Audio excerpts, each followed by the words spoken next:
शंभवे गुरुवे नमः, शंभवे गुरुवे नमः।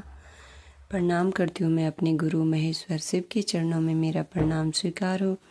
प्रणाम करती हूँ माँ भवानी के चरणों में मेरा प्रणाम स्वीकार हो। प्रणाम करती हूँ साप दीदी के चरणों में मेरा प्रणाम स्वीकार हो। प्रणाम करती हूँ आप सभी गुरु भाई बहनों के चरणों में मेरा प्रणाम स्वीकार हो। आप सभी का बहुत बहुत धन्यवाद।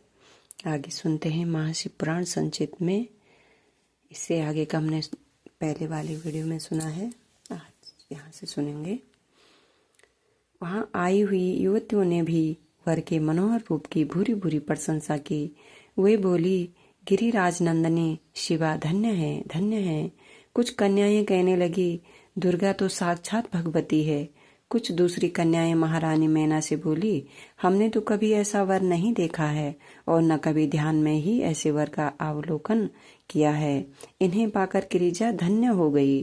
भगवान शंकर का वह रूप देखकर समस्त देवता हर्ष से खिल उठे। श्रेष्ठ गंधर्व उनका यश गाने लगे और अप्सराएं नृत्य करने लगी।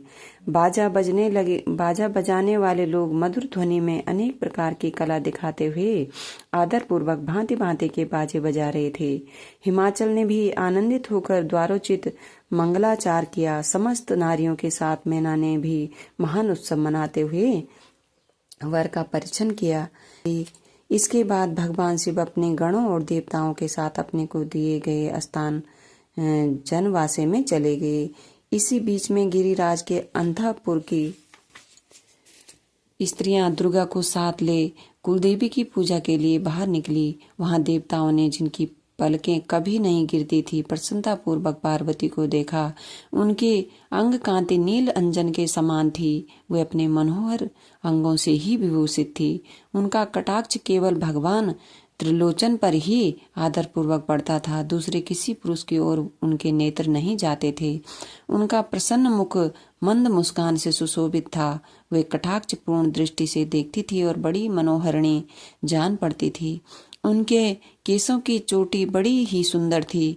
कपोलों पर बनी हुई मनोहर पत्र भंगी उनकी शोभा बढ़ाती थी। ललाट में कस्तूरी की बेंदी के साथ ही दूसरी की सिंदूर की बिंदी शोभा दे रही थी।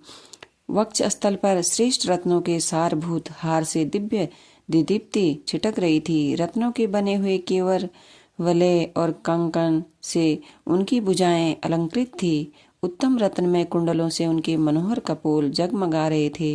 इनकी दंत पंक्ति मणियों तथा रत्नों की प्रभा को छीने लेती थी और मुख की शोभा बढ़ाती थी। मधु से पूरित अधर और ओष्ठ बिल्व फल के समान लाल थे। दोनों पैरों में रत्नों की आभा से युक्त महावर शोभा देता था। उन्होंने अपने एक हाथ में रत्न जटित दर्पण ले रखा था और उनका दूसरा हाथ कीड़ा कमल से सुशोभित था। उनके अंगों में चंदन, अगर, कस्तूरी और कुमकुम का अंगराग लगा हुआ था। पैरों में पायजेब बज रहे थे और वे अपने लाल लाल तलुओं के कारण बड़ी शोभा पा रही थी। समस्त देवता आदि ने जगत के आदि कारण भूता जगत जननी पार्वती देवी को देखकर भक्तिभाव से मस्तक झुका मैना सहित उन्हें प्रणाम किया। त्रिलोचन शिव ने भी बड़ी प्रसन्नता के साथ कनखियों से उन्हें देखा और उनमें सती की आकृति देखकर अपनी ब्रह वेदना को त्याग दिया। शिवा पर आंखें गड़ाकर भगवान शिव उस समय सब कुछ भूल गए। उनके सारे अंगों में रोमांच हो आया। वे हर्ष का अनुभव करते हुए गौरी की ओर देखने लगे। गौरी उनकी आंखों में समा गई थी। इधर कालीपुरी से बाहर जाकर अंबिका देवी की पूजा करने के पश्चात ब्राह्मण पत्नियों के साथ पुनः अपने पिता के रमणीय भवन में लौट आई। भगवान शंकर भी मुझ ब्रह्मा विष्णु तथा देवताओं के साथ हिमाचल के बताए हुए अपने नियत स्थान पर प्रसन्नता पूर्वक गए। वहां गिरिराज के द्वारा नाना प्रकार के सुंदर समृद्धि से सम्मानित हुए वे सब लोग सुख पूर्वक ठहर गए और भगवान शिव की सेवा करने लगे।